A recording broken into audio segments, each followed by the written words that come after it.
Bem-vindo de volta ao podcast John Piper Responde. Hoje falaremos aqui sobre livre-arbítrio a partir da pergunta do nosso ouvinte Matheus. Ele escreveu: Pastor John, eu me encontro frequentemente em debates com amigos e familiares sobre calvinismo e arminianismo. Um dos argumentos aos quais volto repetidamente é sobre o livre-arbítrio e o que vejo em Jeremias 24:7. Dar-lhe-eis coração para que me conheçam que eu sou o Senhor. Eles serão o meu povo e eu serei o seu Deus, porque se voltarão para mim de todo o seu coração. O que vejo nesse texto é que, claro, todos nós temos o livre-arbítrio, a capacidade de nossos corações fazerem e acreditarem no que mais desejamos. Então, o que precisamos são novos desejos que querem as coisas certas. Deus deve agir para nos dar novos desejos ou ficaremos sem esperança. Esta é a graça soberana no milagre da regeneração. Quanto de suas discussões sobre o livre-arbítrio se concentra neste fato que todos nós temos livre-arbítrio e todos precisamos de um novo coração, uma nova vontade? Primeiro, deixe-me elogiar Matheus por definir o que ele quer dizer com livre-arbítrio. Isso é realmente incomum. Eu aprecio muito porque, na maioria das discussões, as pessoas usam a expressão como se ela fosse clara, quando, na verdade, a maioria das pessoas tem visões muito diferentes do que significa livre-arbítrio. Ele definiu, por isso, posso responder a sua pergunta com mais precisão. Ele diz que o livre-arbítrio é a capacidade de nossos corações fazerem e acreditarem no que mais desejamos. Essa é uma definição bastante astuta e cuidadosa. A liberdade da vontade, diz ele, é a liberdade de fazer e acreditar no que mais desejamos. E eu acho que se vamos afirmar a existência do livre-arbítrio entre pessoas caídas como nós, essa é a definição que precisamos usar, porque responde à questão de como as pessoas podem ser livres, já que a Bíblia diz que estão mortas em delitos. Efésios 2:5, escravas do pecado, Romanos 6:20, sob o domínio do pecado, Romanos 3:9, cegas para a realidade espiritual, 2 Coríntios 4:4, endurecidas contra Deus, Efésios 4:18, e incapazes de se submeterem a Deus, Romanos 8:7. Então, dada a definição de liberdade do ouvinte Matheus, essas pessoas mortas, escravizadas, dominadas, cegas, duras e impotentes têm liberdade de vontade, porque isso significa que elas são livres para fazer e acreditar no que mais desejam, ou seja, o pecado. Isso é o que elas são livres para fazer. E eu concordo que, se vamos sustentar que a vontade é livre, essa é a definição que devemos usar. Então, falar de livre-arbítrio é falar de uma vontade que é livre para fazer e acreditar no que mais deseja, mas não é livre para desejar a Deus acima de tudo. O que descobri, portanto, é que a maioria das pessoas que rejeitam os entendimentos calvinistas ou reformados da depravação humana e da graça soberana, que é necessária para trazer uma pessoa morta, dura e cega à fé salvadora, é que essa definição de livre-arbítrio não é aceitável para eles. Não é aceitável porque ainda deixa uma pessoa incapaz de fornecer a coisa decisiva que leva à conversão, ou seja, o desejo mais forte de confiar em Cristo. Deixa a pessoa na escravidão de seus desejos mais fortes, que são contra Deus. Dizer que uma pessoa é livre para fazer o que mais deseja, mas não é livre para criar desejos por Deus, não dá ao arminiano o que ele quer. E o que é isso? Uma definição justa do que o arminiano requer é o livre-arbítrio definido como o poder de autodeterminação decisiva. Em outras palavras, o que o arminiano requer é que, no ponto preciso da conversão onde a fé salvadora surge, é o homem e não Deus que, nesse ponto, fornece a influência decisiva e efetiva.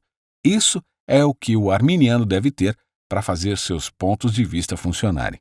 Quaisquer que sejam as influências que Deus possa dar antes desse ponto, chame-as de graça preveniente, que é o que o arminiano quer chamar de toda a graça iluminadora e libertadora de Deus, o arminiano insiste que a criação final e decisiva do desejo mais forte e eficaz por Cristo deve ser autodeterminada, determinada pelo homem, não determinada por Deus. Então, Mateus me pergunta: quanto de suas discussões sobre o livre-arbítrio se concentra no fato de que todos nós temos livre-arbítrio e todos precisamos de um novo coração e uma nova vontade? Minha resposta agora é que geralmente não começo com a definição de livre-arbítrio de Mateus. Pode ser útil em algumas discussões definir o livre-arbítrio dessa maneira, mas acho que é mais esclarecedor, mais convincente, começar com a definição de livre-arbítrio que os arminianos realmente precisam para que seus pontos de vista façam sentido, ou seja, a definição de que o livre-arbítrio é o poder da autodeterminação decisiva, ou, às vezes, uso a frase autodeterminação final.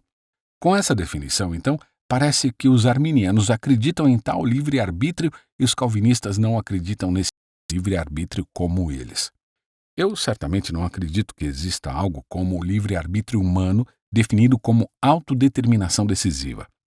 Neste ponto das minhas conversas, o que se mostra mais esclarecedor são duas coisas.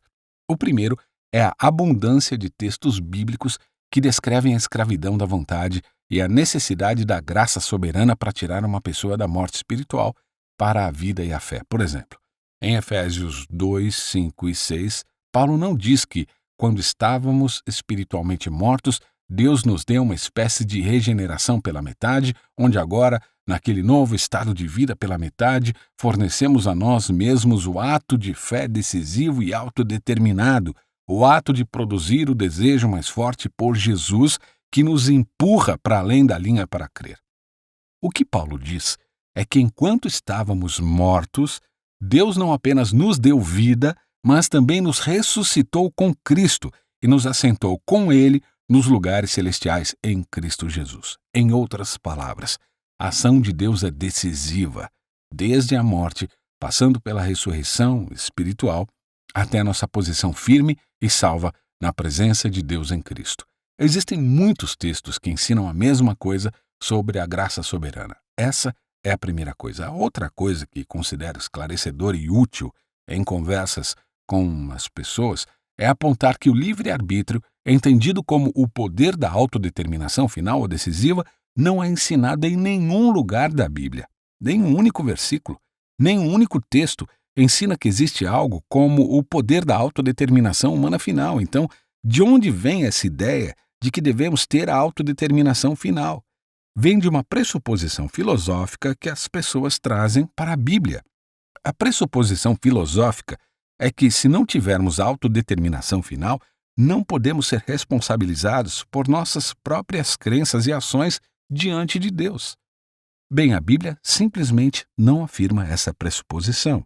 A Bíblia ensina que Deus tem caminhos que não entendemos e que Ele sabe como governar todas as coisas, inclusive a vontade humana, de tal forma que somos verdadeiramente responsáveis, verdadeiramente passíveis de prestação de contas. E Ele, ao mesmo tempo, é verdadeiramente soberano. E, devemos ser gratos por essa graça soberana, porque sem ela estaríamos totalmente sem esperança na escravidão de nossos corações espiritualmente mortos. Então, se você se encontra, e estou falando para aqueles de vocês que estão ouvindo agora, se você se encontra incapaz de amar a Deus, incapaz de confiar em Cristo, não se desespere. Jesus disse em Mateus 19, 26, isto é impossível aos homens, mas para Deus tudo é possível. Decida procurá-lo, venha até Ele. Olhe para o sofrimento de Jesus para salvar os piores pecadores e peça a Deus a graça de ver e experimentar Cristo.